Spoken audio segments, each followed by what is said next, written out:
ఎందుకు అంటే ఇది రంగస్థలం కాదు, ఈ స్థలం రంగస్థలం కాదు, ఇది పరిశుద్ధ వేదిక.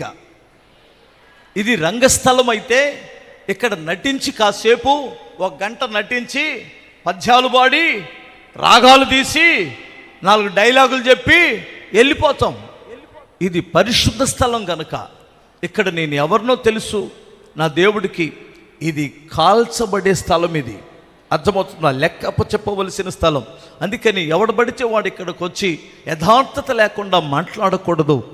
అదే నా చాచనైన వరకు నేను మిమ్మల్ని ఆత్మీయంగా పెంచి పోషించాలని నేను ప్రయాసపడుతున్నాను.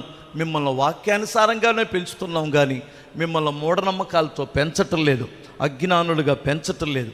కనుక మరి మా విషయంలో మీరు ఏం చేయాలి చెప్పండి ఒకసారి. ఏం చేయాలి? మీరు ఎక్కువ సన్మానమునకు పాత్రులని ఎంచండి. నీ తల్లిని తండ్రిని సన్మానించమన్నాడు కదా.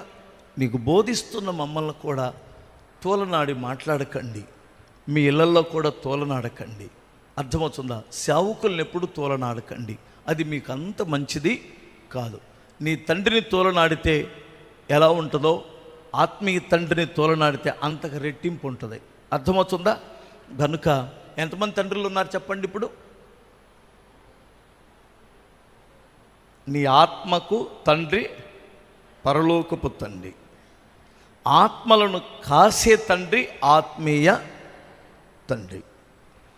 నిన్ను శారీరకంగా పోషించి తనదంతా నీ కొరకు దారపోసే తండ్రి